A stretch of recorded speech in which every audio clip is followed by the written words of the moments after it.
ça permettait à ce moment-là d'attirer une affluence lorsqu'elle était dans les cabarets. Alors, elle a rempli, moi je me souviens, on a fait du cabaret, écoute, la cravate blanche, on les a tous fait, puis j'allais la présenter sur scène, et elle a eu, à cette époque-là, ça allait bien, là. Okay. Ça allait bien. Mais en Après 85, c'était allait moins bien. quand ça a commencé à aller moins bien, elle est allée faire des manucures, des pédicures dans un salon de coiffure. Elle était là pendant 10 ans. Ensuite, elle a fait de la peinture. Elle est allée étudier la peinture et ensuite, bon, elle s'est mise à peindre. Et les derniers temps de sa vie, elle enseignait la peinture aussi. Est-ce que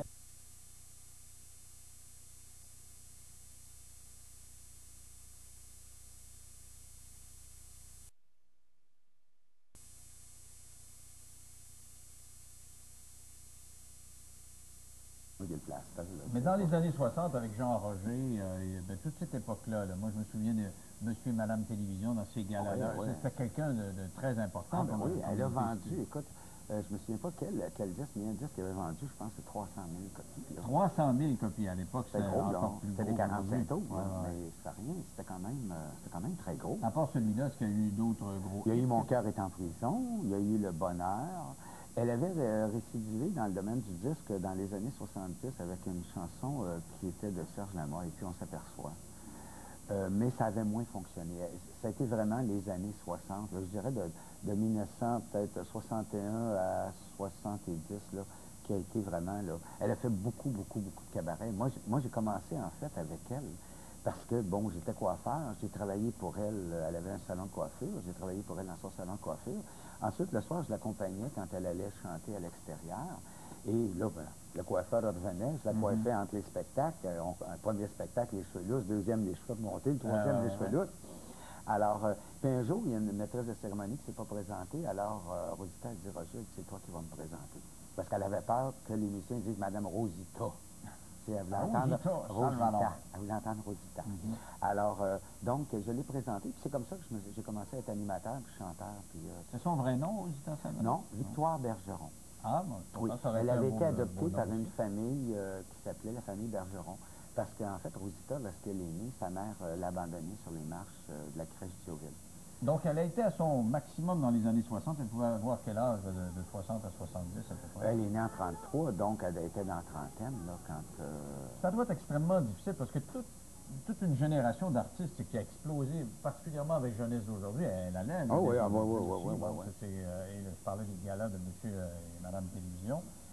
Dans les années 70, ont comme été tassés par les nouvelles vagues. Comment elle a pris ça? Quand est arrivé le disco? Parce que j'ai eu Stéphane, il n'y a pas longtemps, qui lui est devenu policier. Elle est redevenue coiffeuse ou quoi? Non, non, elle est restée quand même, parce qu'il y avait le cabaret. Le cabaret, ça a fonctionné quand même, là, je dirais jusqu'au début, bon, mettons peut-être 85, environ. Mais il y avait beaucoup de cabarets. Et comme les gens la voyaient moins à la télévision, ça permettait à ce moment-là d'attirer une affluence lorsqu'elle était dans les cabarets. Alors, elle a rempli, moi je me souviens, on a fait du cabaret, écoute, la cravate blanche, on les a tous fait. Puis j'allais la présenter sur scène. Et elle a eu, à cette époque-là, ça allait bien, là. Okay. Ça allait bien. Mais en 85, c'était allait moins bien. Quand ça a commencé à aller moins bien, elle est allée faire des manucures, des pédicures dans un salon de coiffure. Elle était là pendant 10 ans. Ensuite, elle a fait de la peinture. Elle est allée étudier la peinture et ensuite, bon, elle s'est mise à peindre. Et les derniers temps de sa vie, elle enseignait la peinture aussi. Est-ce qu'elle est devenue amère après avoir connu une glorieuse carrière de retourner dans l'anonymat, s'occuper des ongles des autres? Non, elle n'était pas amère. Ça fait partie de la vie, ça, quand tu fais ce métier-là. Et par contre, c'est souvent les gens. Les gens vont rencontrer un artiste, par exemple, dans un centre d'achat, et ils vont dire « On s'ennuie donc pour vous voir à la télévision. Pourquoi on ne vous voit plus? » C'est ça, là, c'est la question qui, des fois, fait mal. Qu'est-ce que tu veux répondre à ça? Alors, c'est pas évident. Elle s'était fait dire aux à 40 ans qu'elle était trop vieille pour la télévision. Elle s'est mariée 4 fois? Oui. Une dévoreuse d'hommes? Non, c'est qu'elle n'a pas eu les bons hommes dans sa vie. Pas les bons choix pêcheurs. Disons que moi, j'ai toujours dit que les hommes qui ont été dans sa vie ont aimé la chanteuse plus que la femme. Tu sais, tu épouses une chanteuse, mais derrière la chanteuse, il y a une femme. Puis la chanteuse, elle reste à l'extérieur quand tu rentres dans la chambre à coucher. Mais j'ai l'impression qu'il y en a qui peut-être ont vu plus la chanteuse que la femme. parlais de cette génération de chanteurs-là. Est-ce que ces gens-là se revoient encore aujourd'hui? À l'occasion, moins qu'avant. Parce qu'avant, il y avait des parties, il y avait des choses. Moi, je fais partie de la Fondation des artistes, puis une fois par année, on organise ce qu'on appelle notre journée des retrouvailles. Parce que ça m'est arrivé un jour, j'étais sur un perron d'église à une funéraille, et j'entends à un moment donné une comédienne dire à l'autre, c'est-tu dommage, on se voit juste dans les funérailles, puis on se parle sur le perron d'église pendant 3 minutes. Ben oui. Alors, j'ai fait comme, la Fondation, ce serait le fun de les regrouper une fois par année, qu'ils puissent échanger entre eux, se parler, tu sais. Et ça, on le fait depuis, moi, je pense que ça fait une quinzaine d'années. Donnez-moi des noms là, des gens qui se rendent, là, comme ça, qui se revoient après tant de Ben, vous avez nommé Jean-Roger tout à l'heure, il y en a plein. Gaston Lheureux est notre président. On retrouve des Lucille Dumont. Lucille Dumont qui est dans les 80 passés, Clairette, tous ces gens-là qui ont été des figures des années 60, 50, 60, 70, mais qui aujourd'hui, bon, sont plus vieux. Puis, pour eux, ça leur permet de se retrouver pendant un après-midi, de dire comment tu vas, te souviens-tu quand on faisait ça, te rappelles-tu, tu sais. Alors, ça leur fait du bien de se revoir, pas juste une funéraille. Mais ça va être quand même difficile de s'éloigner du milieu artistique. Ben, on s'en éloigne jamais, dans le fond. Non? Je pense pas. Quand on Il y fait en de la a qui ont manucure, essayé. Il y en a qui ont essayé. Oui, mais malgré tout, tu sais, je veux dire, Monique Gaube l'appelait quand même chez elle, puis un autre, puis un autre, puis un autre, tu sais. Puis quand elle avait une petite chance, ben, elle allait chanter aussi. Moi, son dernier contrat, je l'ai engagé le 25 janvier. On avait un spectacle à Laval. Et ça m'avait fait quelque chose parce qu'elle était obligée de marcher avec une canne, parce qu'elle avait des petits déséquilibres. Alors, elle se tenait avec une canne.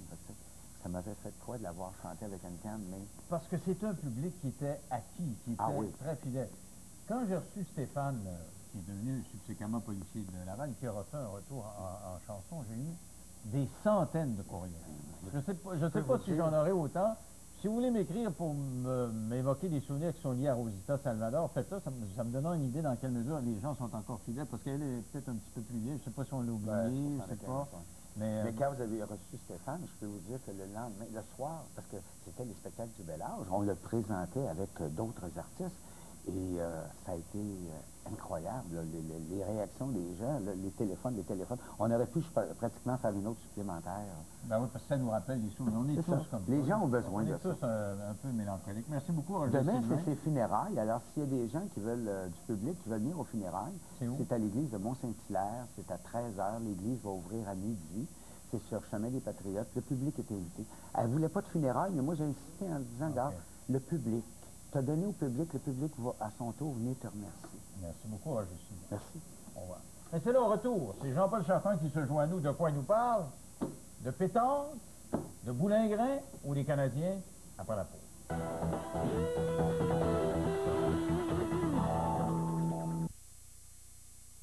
Carbonneau avoue qu'ils ont été chanceux. Est-ce qu'on a bien joué? Je dirais pas qu'on a bien joué, mais on a gagné. La Cour suprême juge illégal 2 fouilles avec des chiens renifleurs. Les policiers n'avaient aucun motif, aucun soupçon plutôt raisonnable de croire qu'il y avait des drogues. Alors c'était une expédition de pêche. Bonsoir et bienvenue à LCN. Nathalie Simard s'est exilée pour refaire sa vie. La chanteuse avait créé en 2005 une fondation pour venir en aide aux victimes d'abus sexuels. Denis Thériault a appris que cette fondation ne survivra pas au départ de la chanteuse.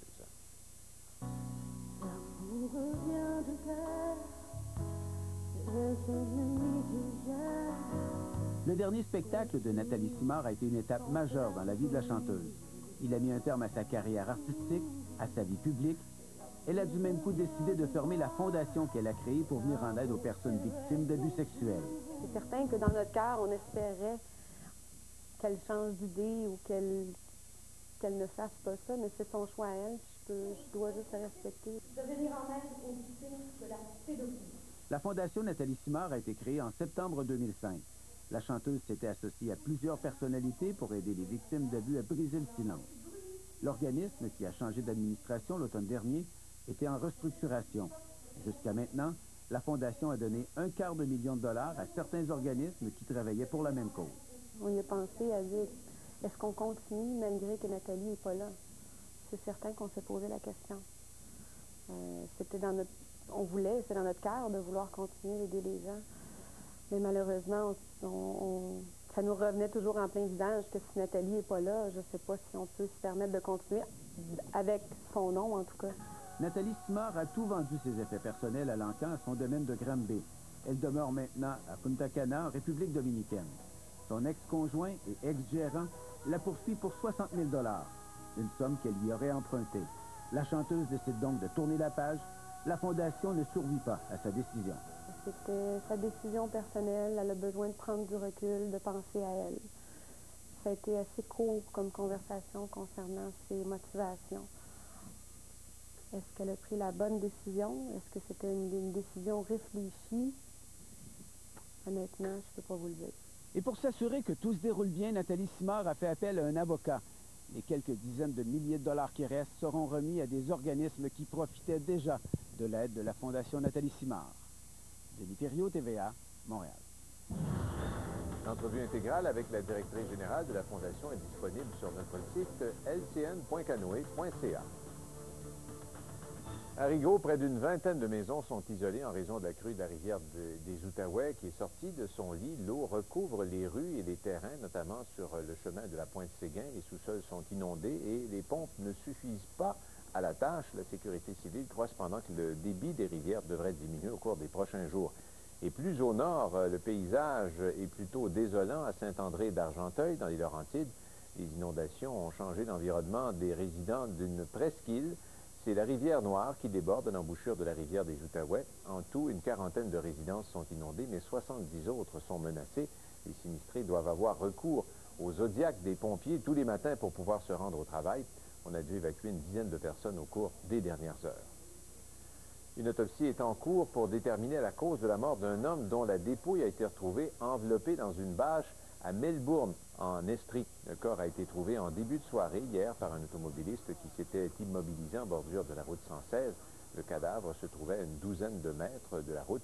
L'autopsie devrait permettre de déterminer à quand remonte la mort et aussi permettre d'établir l'identité de cette personne. Pendant ce temps, la Sûreté du Québec poursuit son enquête avec l'aide d'un maître chien. Un homme de 55 ans est mort hier en fin d'après-midi à l'Ascension, au Lac-Saint-Jean, à la suite d'un accident de travail survenu à l'usine de produits forestiers Arbec.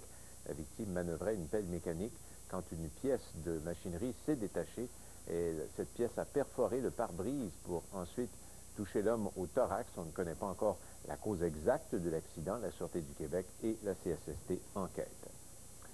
Au Lac-Saint-Jean, une ferme laitière de Héberville a été la proie des flammes. Tôt ce matin, l'incendie s'est déclaré à la ferme Le Lys Blanc. Une quarantaine de pompiers ont combattu les flammes. Près de 70 bêtes se trouvaient à l'intérieur de la grange. Une dizaine ont péri. La plupart sont mortes par asphyxie ou encore brûlées. Les dommages sont évalués à 400 000 $. Le propriétaire souhaite reconstruire le plus vite possible ses installations. Cet incendie a provoqué d'ailleurs un geste de solidarité chez ses voisins. 3 policiers de New York sont innocentés pour la mort d'un Noir qui avait été criblé de balles en 2006. Le jeune homme n'était pas armé et il sortait d'un bar. Il avait célébré en fait son mariage qui devait avoir lieu le lendemain. Guy Ladonde a plus de détails. Le verdict a été accueilli avec colère par des centaines de personnes massées aux abords du palais de justice.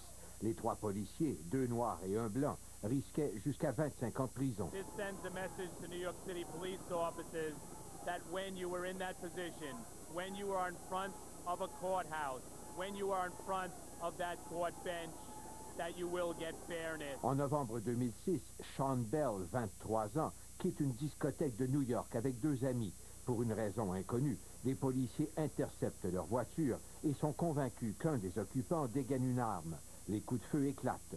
Sean Bell reçoit une 50aine de balles et meurt. Un de ses 2 compagnons est gravement blessé. Aucun d'eux n'était armé. La Cour estime qu'il n'a pas été démontré que les policiers avaient eu tort d'ouvrir le feu. Autrement dit, le juge au procès a cru les témoignages des policiers plus crédibles que ceux des plaignants. We fail to understand how a judge will sit on the bench and come back with an acquittal verdict when none of the elements of justification was met in this court. Il y a 10 ans, une cause du même genre à New York avait déclenché une vague de manifestations qui avait conduit à plusieurs centaines d'arrestations. Guy Lalonde, pour le réseau TVA. La chanteuse britannique Amy Winehouse, sacrée meilleure révélation de l'année aux Grammy Awards, aurait été arrêtée pour une affaire d'agression survenue mercredi. La chanteuse s'est rendue elle-même dans un poste de police de Londres pour se soumettre à un interrogatoire sur les allégations d'agression. Elle n'en est jamais ressortie. La chaîne britannique Sky News soutient qu'elle a été arrêtée. La jeune...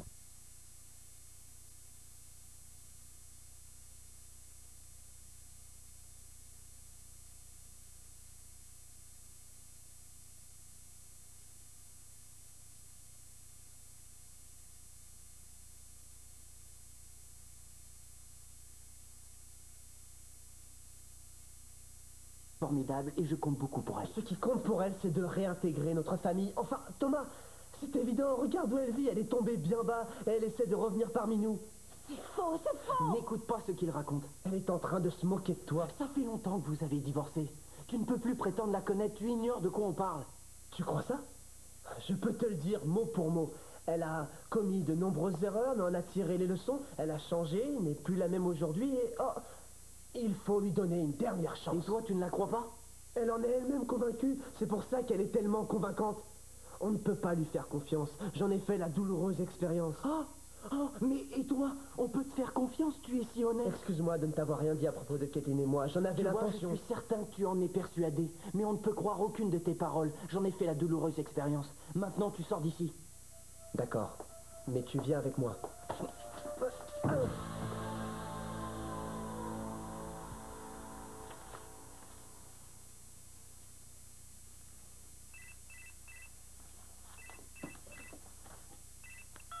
Bonjour. Bonjour ma chérie. Voilà, je viens d'écouter la météo et il prévoit une forte tempête. Il se peut qu'il y ait des dégâts. Merci de me prévenir. En fait, j'allais m'en aller. Je rentre directement à la maison. À tout à l'heure. Je t'aime. Je t'aime aussi. À plus tard. Rich a raison. Je vais tout te dire.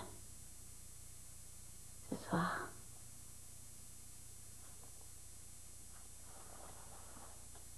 Un message de Rick. Coucou, c'est Rick. Je me rends chez Ambre. Vous ne devinerez jamais ce qu'elle a fait. Quelle journée. Est-ce qu'on peut se voir? On peut se retrouver chez moi? La clé est sous le cache-pot. Ah, j'allais oublier. Je t'aime.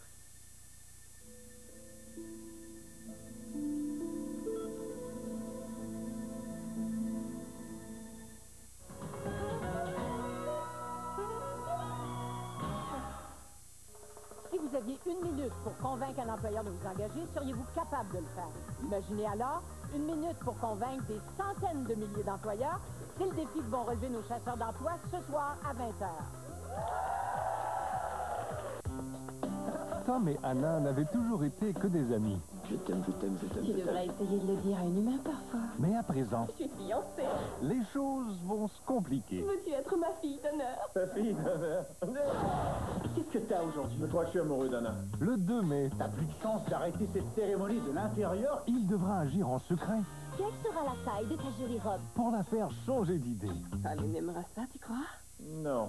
Un amour de témoin à l'affiche dès le 2 mai. Hein, la belle au bois dormant? Ça doit être à cause de la lumière d'ambiance, hein?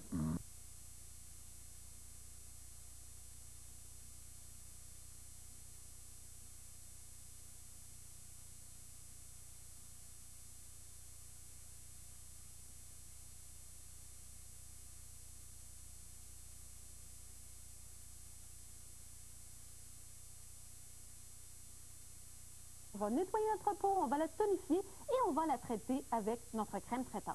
La lotion régénératrice qui se veut la lotion nettoyante, elle est avec des composants très spécifiques. Oui, notre nettoyant va... Mais Gilles, vous dites que c'était pas facile d'entrer dans l'alignement du Canadien, mais c'était pas facile d'entrer dans l'alignement de Radio-Canada à ce moment-là. Il y en avait des gros noms aussi. Moi, j'aimerais remplacer... René Lecavalier, entre autres.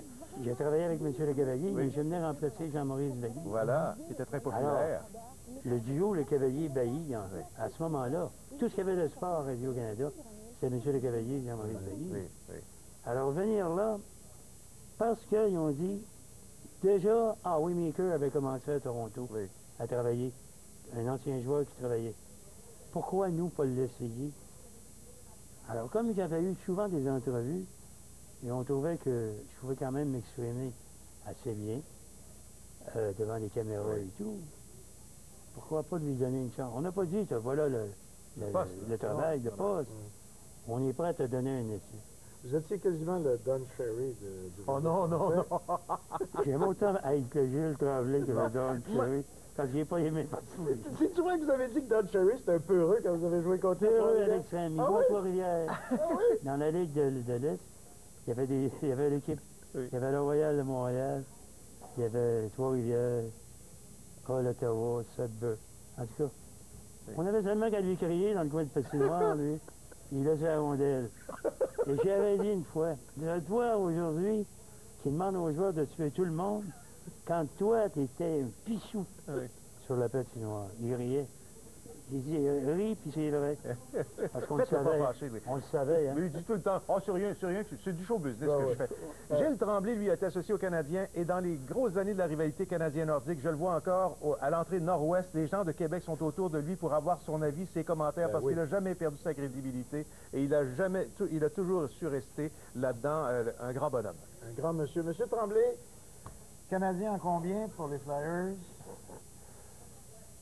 Jamais, surtout en séries éliminatoires, tout peut se produire.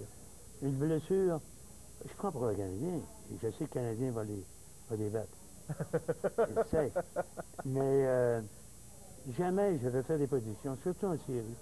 Une blessure à un joueur clé, blessure à ton gardien numéro 1. Il y a tellement de choses que tu ne peux pas te reprendre. C'est des séries très courtes. Dans votre salon, appréciez-vous encore autant les parties d'un à l'autre? Il n'en manque pas. Le micro vous manque pas un petit peu? J'écoute ceux qui comptent des menteries, pour voir s'ils se comparent aux miennes. Ah là, on ne veut pas s'ennuyer avec Gilles Tremblay. Vous serez à Passion Sport avec Mario Langlois cet après-midi. Merci beaucoup d'être passé nous voir ce matin. Je vous souhaite une bonne fin des séries. Puis moi, je suis comme vous, même que j'ai une nouvelle petite mascotte là qu'ils ont sortie à Radio-Canada pour... Hein, c'est pas mignon, ça? On va même lui mettre une cravate. Il n'est pas encore assez partisan. La cravate, merci Gilles Tremblay. Merci beaucoup. Merci Gilles, quel plaisir.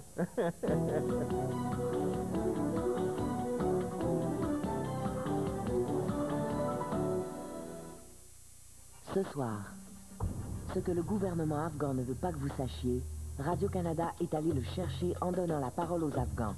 L'Afghanistan entre l'espoir et la peur. Dernière partie ce soir 20h sur RDI.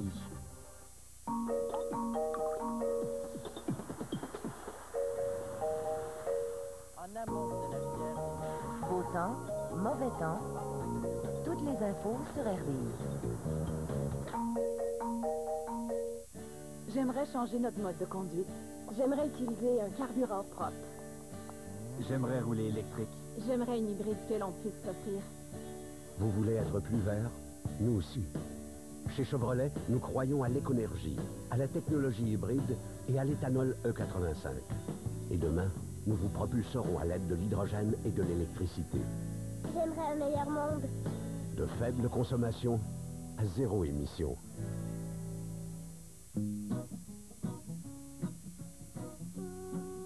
Je suis une amie de l'environnement de la Fondation TD et je travaille à protéger notre milieu de vie à tous.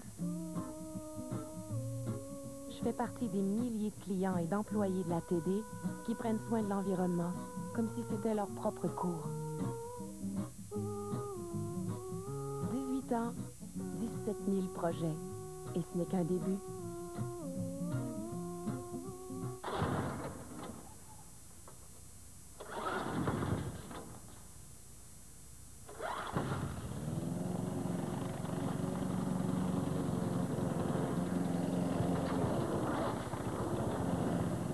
En une heure, votre vieille tondeuse à essence pollue autant que 40 automobiles. Qu'elle fonctionne ou non, rapportez-la chez Home Depot. Et du 17 au 27 avril, recevez jusqu'à 100 $ de rabais à l'achat d'un appareil à faible émission. Carla Bruni m'a causé un soir. Vraiment tout ce qui bouge. Mais non, je bougeais même pas. On a eu un coup de foudre d'amitié. J'ai même déjà été un peu en amour avec elle. C'est le mouton noir qui s'en va à l'abattoir, non? Ben, en tout cas, le service d'information s'en va à l'abattoir. Il y avait une imitation qui m'avait fait de la peine et c'était Rock et Belles Oreilles. L'homosexualité chez les Amérindiens, est-ce que c'est accepté? C'est accepté. Village People, que j'ai jamais vu. Tout le monde en parle. Dimanche 20h. À Radio-Canada.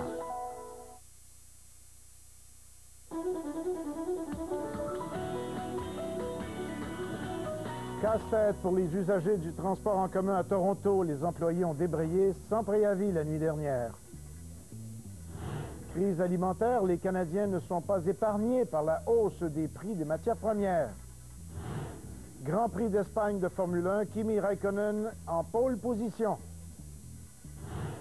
Et après, tout le monde en parle il y a 2 semaines, et après avoir été l'invité de Simon du Rivage toute la semaine il y a une dizaine de jours, Jean-Guy Moreau, qu'on voit ici dans la personne de René Lévesque, est notre artiste invité ce matin à 10h15.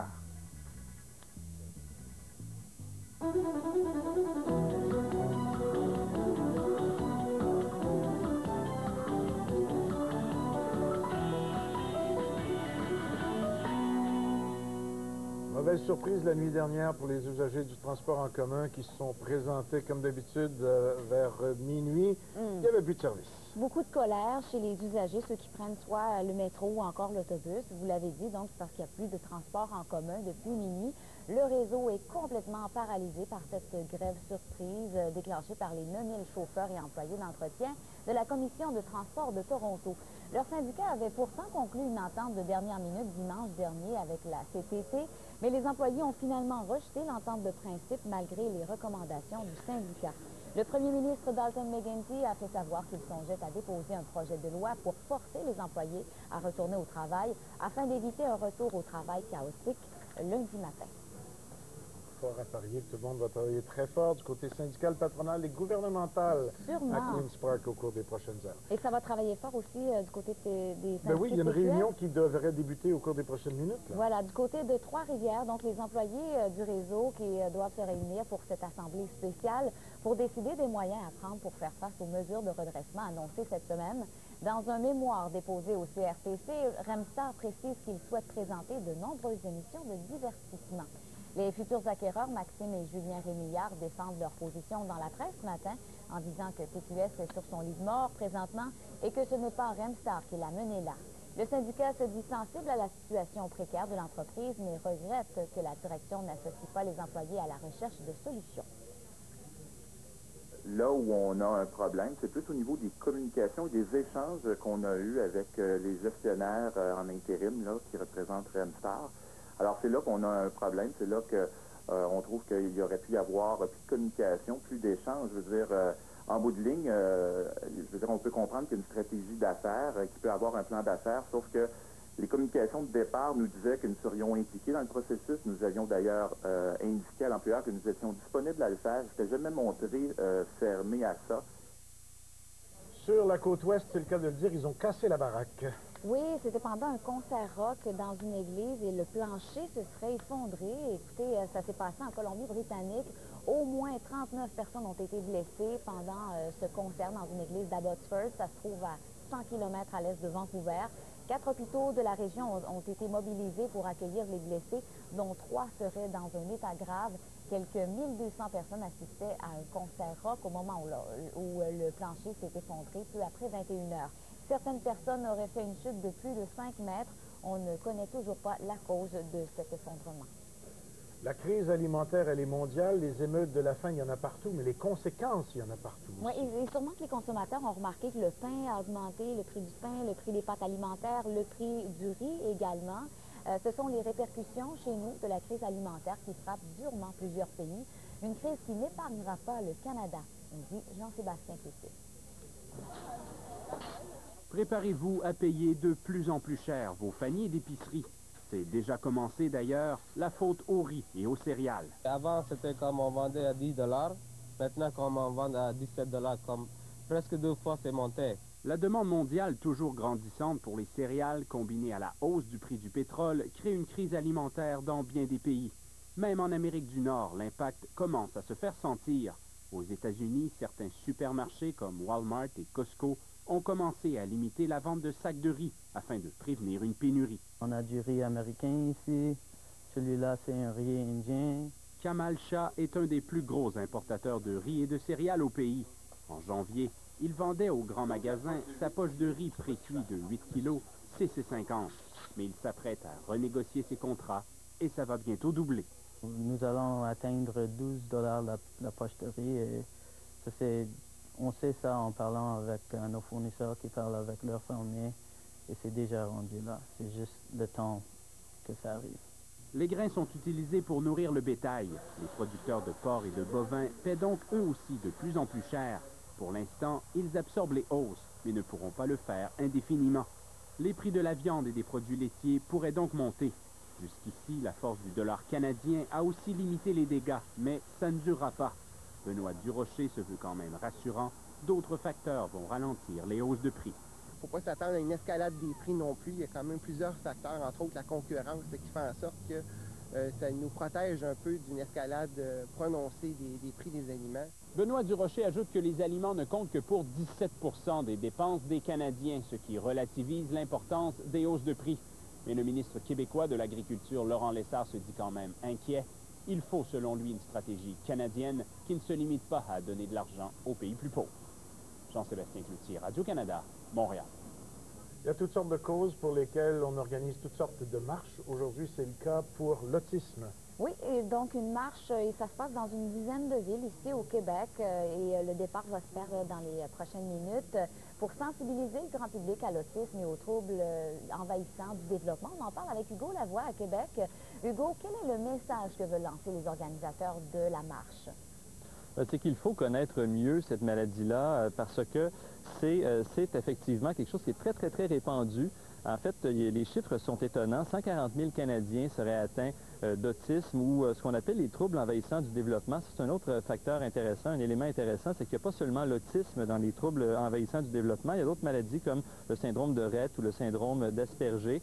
Chez les enfants, c'est encore plus présent. Il y a à peu près, selon certaines études, un enfant sur 147 dans la région de Montréal, par exemple, qui est atteint de ce syndrome-là. Les garçons plus que les filles. Alors, c'est beaucoup d'informations qu'il faut transmettre pour qu'on connaisse mieux cette maladie-là. Et j'ai ici à mes côtés l'une des personnes qui va prendre part à cette marche dans quelques instants. En fait, les gens sont en train de partir en ce moment. Vous allez devoir peut-être faire une course, oui, une course de sensibilisation plutôt qu'une marche. Alors, Madame Diane Patry, vous avez un fils, vous, qui est atteint d'autisme. J'ai envie, il y a un des préjugés qu'on a. Et d'ailleurs, j'ai utilisé le mot à mauvais escient tout à l'heure. J'ai dit que c'était une maladie. Tout à fait. On pense souvent que c'est une maladie mentale, l'autisme. C'est pas le cas. Non, je vous dirais plus que c'est un syndrome, en fait. Les gens associent beaucoup l'autisme, comme vous venez de le dire, à la maladie mentale.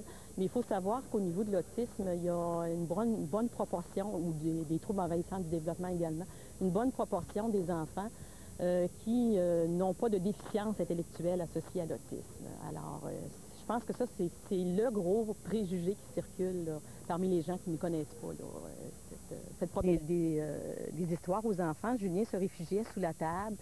Il n'y avait pas de dynamique qui se faisait au niveau de la sociabilisation avec les autres enfants. Également, quand est venu le temps de le mettre propre, comme on dit, Julien, il y avait beaucoup de réticence et puis c'était très, très, très difficile.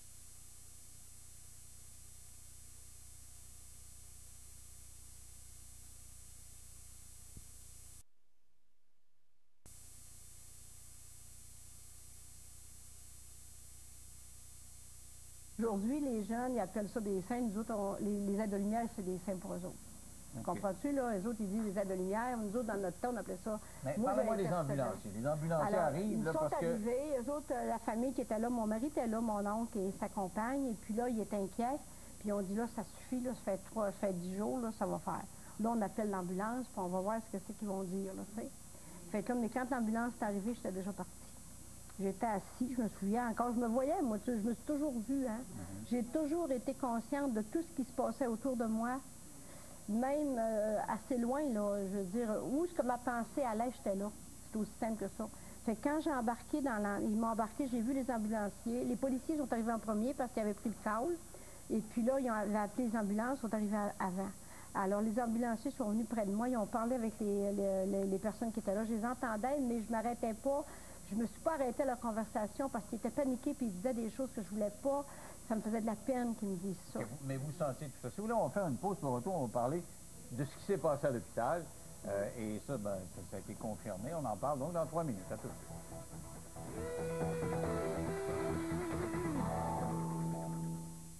De quelle façon la femme qui travaille dans une clinique d'esthétique traite-t-elle ses rides? Celle-ci utilise Régénériste, le nouveau soin anti-rides comblé fixe Régénériste. Bien sûr, les résultats ne sont pas équivalents à une intervention médicale, mais ils transforment votre peau en comblant l'intérieur des rides et en fixant l'hydratation à la surface. Un geste et...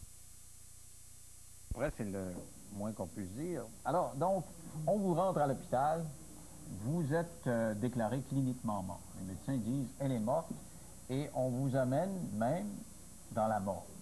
Ben écoutez, ça s'est pas tout à fait passé comme ça, là. Je veux dire, le médecin, moi, ce que je voyais, là, écoute, je peux pas parler pour le médecin, moi, je suis pas le médecin. Moi, moi, quand il m'a emmené, c'est sûr que le médecin m'a fait des examens, là, mais moi, j'étais au-dessus, fait que ça me dérangeait pas, là, pour le moment. Mais dès qu'il touchait à mon corps, ça me ramenait au-dessus. Mais quand il me touchait pas, moi, j'étais partie, puis j'étais bien loin ailleurs, là. Mais dès que quelqu'un s'approchait trop proche de moi ou qu'il me touchait, j'arrivais au-dessus tout de suite. C'était comme un instinct de survivance, je sais pas, là. C'est peut-être un phénomène qui se passe naturellement. Même quand on dort, je pense, on se réveille tout de suite quand il rentre quelqu'un. Donc, ça peut être un phénomène qui se passe comme ça. Mais c'est sûr que le médecin, là, je l'entendais parler, puis moi, je regardais tout ça, puis là, il me dit, OK, bon, c'est beau, je l'ai vu signer le papier, puis il dit, garde, attends, il dit que quelqu'un de la famille vienne la chercher. En attendant, mais là. Alors lui, il est persuadé que vous êtes morte, là. Ben oui, lui, il donne le papier. Puis là, le monsieur, l'infirmier, s'en part avec moi, puis il s'en va me mettre dans une petite chambre à peu près, ça à peu près 10 pieds carrés. Puis il y avait déjà une autre civière avec un drap blanc dessus. Je n'ai pas regardé en dessous du drap, moi, là, j'ai vu qu'il y avait une civière avec un drap. Et puis là, j'ai vu rentrer mon corps, puis plusieurs fois, au cours de ça, j'essayais toujours de tirer sa civière pour pas... Je savais pas ce qui s'en allait avec moi, tu sais. Je voulais le briquer un peu, parce que des fois, il allait vite, puis j'aimais pas ça. Mais il n'y a personne de vos aides de lumière dont vous parliez tantôt. Il ne voulait pas vous amener là-bas, Non, jamais. Puis j'ai jamais vu d'aide de lumière comme les gens. Je voyais je sentais les présences, Mais pour dire que j'ai vu un aide de lumière, je voyais des lueurs.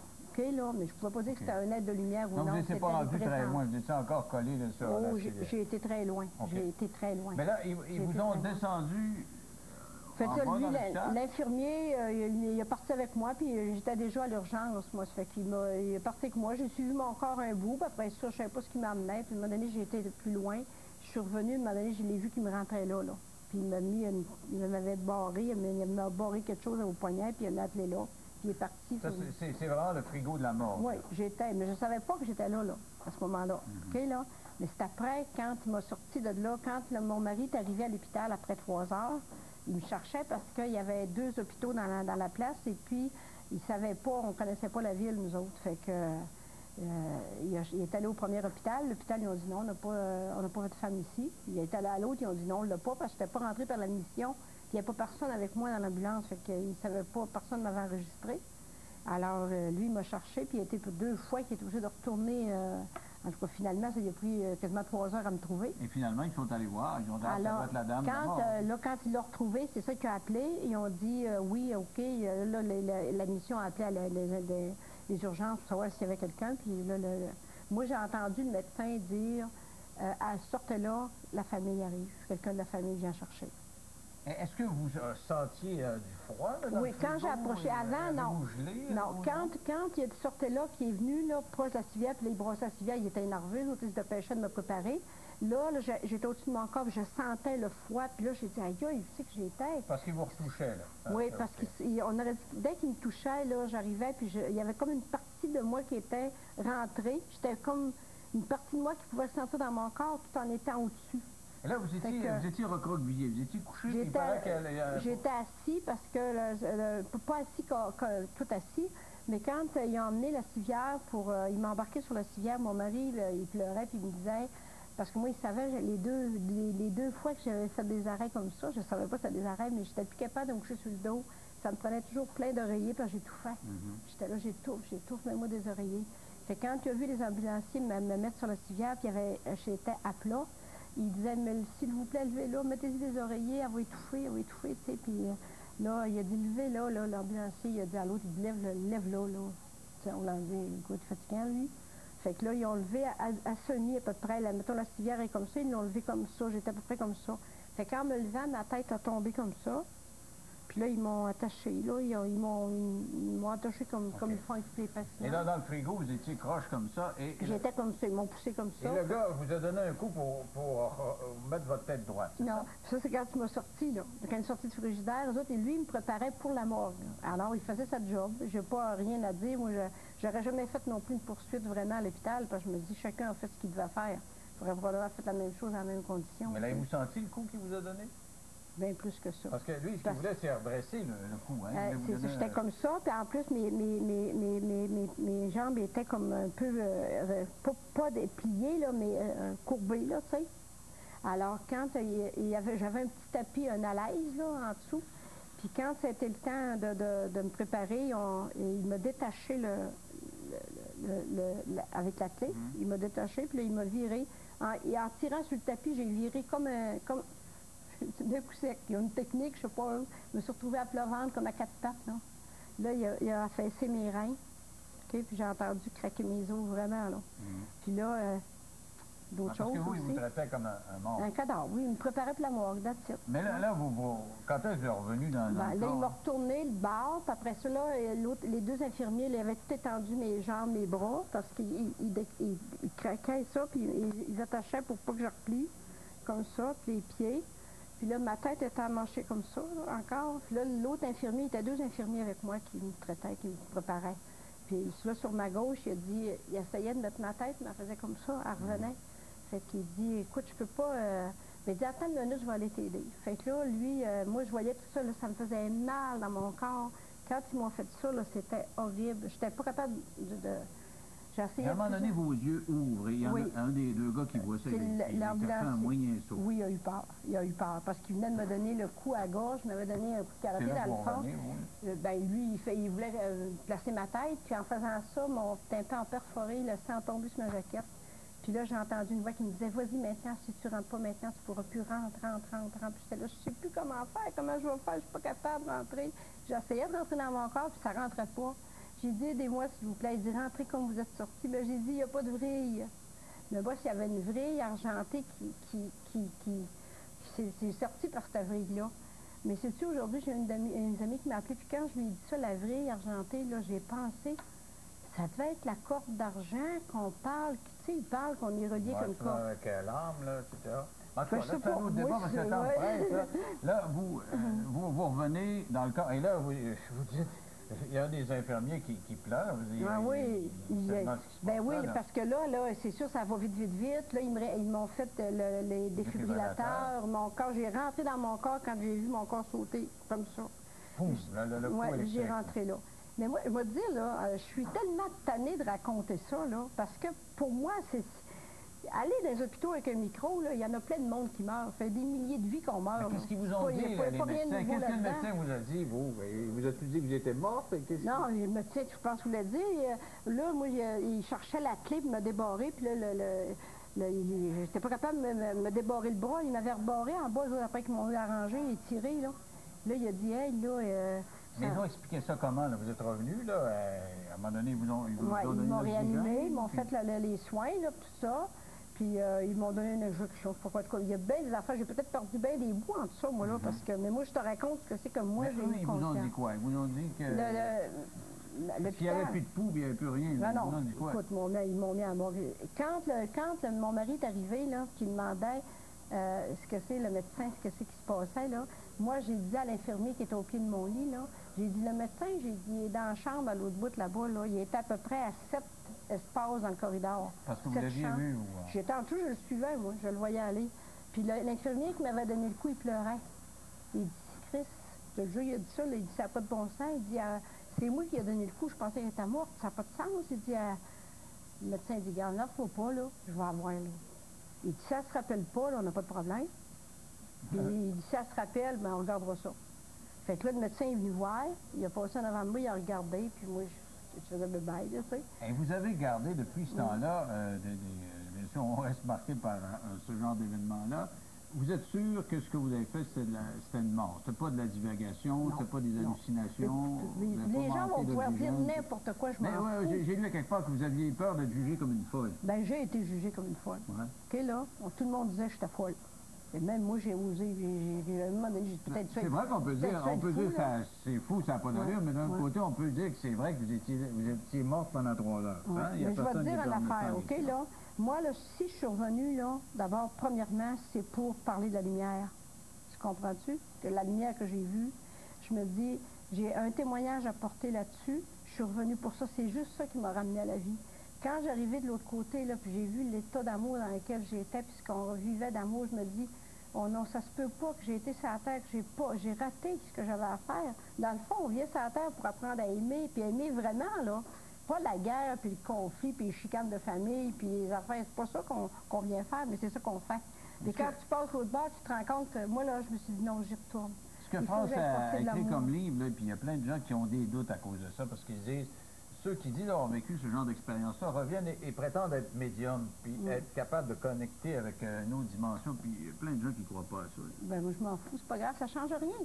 Tu comprends-tu? Quand tu fais des nuages, tu as beau dire à quelqu'un que le soleil est en arrière, s'il ne pense pas qu'il y a un soleil en arrière des nuages, qu'est-ce que tu peux faire?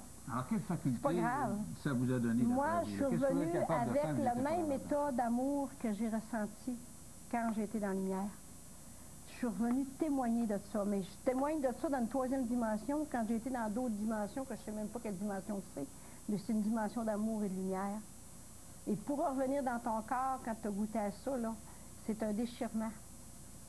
Mais en même temps, tu le fais par amour. Mais vous n'avez plus peur de la mort, d'abord? Non, ben non, je ne peux pas avoir peur de la mort. La mort, c'est une illusion, vraiment une illusion. Alors là. pourquoi vous dire non 3 fois si j'ai pas dit non à la mort, j'ai dit oui à la vie. Et j'ai pas dit non à la mort. J'ai dit oui, je reviens dans cette dimension-là avec porter l'amour. Écoute, on a tout ça comme mission. C'est pour ce que tu penses qu'on vient faire sur la terre. Veux-tu passer une vie à travailler comme des fous pour s'acheter une maison, pour s'acheter des chars, on est pogné des paiements, puis on peut plus lâcher de travailler parce qu'il faut payer nos affaires. Pensez-vous qu'on a tous ce choix-là quand on meurt, que tout le monde, on arrive à la croisée d'un chemin, puis on choisit... Il n'y a pas une personne, ça, je suis convaincue de ça, qui s'en va, qui décède sans avoir consenti. Écoute, la preuve, c'est qu'il y a des gens qui souffrent énormément longtemps avant de quitter. Donc, eux, ils disent, oui, ceux qui partent, là, c'est parce qu'ils ont dit, on est plus attirés par le bon qui s'en vient. Oui, c'est ça, exactement. Mais vous, le bon qui s'en venait, ça vous a pas attiré assez? Ben oui, ça m'attirait. Mais vous aimez beaucoup votre mari pour être revenu pour lui? C'est pas pour l'amour pour mon mari que je suis revenue. Je suis revenue témoigner de l'amour tout court. L'amour, pour moi, c'est pas une question de possessivité ou de lien avec quelqu'un. Le seul lien qu'il y a, c'est l'amour. Point. Il n'y a pas d'autres attentes, c'est pas des attentes, ça n'a pas rapport avec ça. Êtes-vous heureux? Parfaitement. Alors, ça s'appelle, parce que vous avez écrit un livre là-dessus, vous avez dit, c'est vrai que c'est compliqué à exprimer ce genre de choses. Bien, c'est ça, parce que tu es obligé de mettre des mots. Tu vis des choses qui n'ont pas de mots, parce que tu ressens les choses. Et là, tu descends, puis les gens veulent savoir ce que c'est que tu as vécu, mais il n'y a pas de mots. Mais revoyez-vous les aides de lumière et tout ça? Bien, on ne perd pas le contact. Non? Je n'ai jamais reperdu le contact que j'ai eu. Alors, est-ce que c'est des hallucinations après coup? Post-traumatiques? C'est vraiment les aides de lumière? Mettez les mots que vous voulez là-dessus, ça m'en fout carrément. Alors, ça s'appelle Mémoire d'une femme. Je veux juste te dire quelque chose avant de finir, OK, là? Parce que si toutes les personnes qui ont entendu des voix dans leur vie et qui ont vu des êtres invisibles, ou des êtres de lumière, ou d'autres êtres, c'est pas important, là, seraient toutes des fous, là, on dit sur l'instant psychiatrique. Moi, tous les courriels que j'ai eus des gens après l'émission des 2 filles le matin, c'est tous des gens qui me disaient, hey, moi, je connais quelqu'un, puis ma mère, mon frère, ma soeur sont dans l'instant psychiatrique. Parce qu'après France Gauthier, on en a eu un tas. Ils ont entendu des voix. Écoute, on ne met plus sur les bûchers. Aujourd'hui, on les met dans l'instant psychiatrique. Alors, Mémoire d'une femme qui a enfin compris, Marjolaine Charbonneau, il y a un CD là-dedans. Si vous voulez comprendre, c'est sûr qu'on a expliqué... On a expliqué ce que vous avez vécu, mais comme elle le disait, écrit, c'est une autre dimension. Merci beaucoup, Mme Charbonneau, d'avoir partagé ces quelques minutes. Mais vois-tu, ce qui est important, c'est pas la mort, c'est ce que j'ai compris. Et ce qu'on a à comprendre quand on est sur la Terre.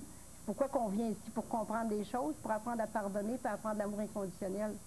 Mais c'est pas ça qu'on apprend. On est encore dans la guerre en Irak, dans la guerre partout. Alors là, vous me lancez un gros débat. Là. Merci beaucoup, Mme Charbonneau. Merci. Restez là. Merci à vous. Au retour, justement, on va parler avec quelqu'un qui croit ces grands principes-là, qui a été religieuse et qui s'est rendu compte que peut-être que dans la vie religieuse, c'est peut-être pas la façon la plus adéquate d'assumer ces principes-là. Après la pause. et c'est que autre chose. je considère aujourd'hui comme une secte à l'intérieur même de l'Église. Pourquoi vous me dites ça? L'Église dénonce les sectes, mais il faudrait qu'elle reconnaisse qu'à l'intérieur même de l'Église, il y a des sectes. Écoutez, il y a une grille, c'est comme une prison, monsieur. Nous sommes cédulés du matin au soir, du soir au matin, un contrôle de la correspondance, un contrôle des visites. Ce sont tous des caractères.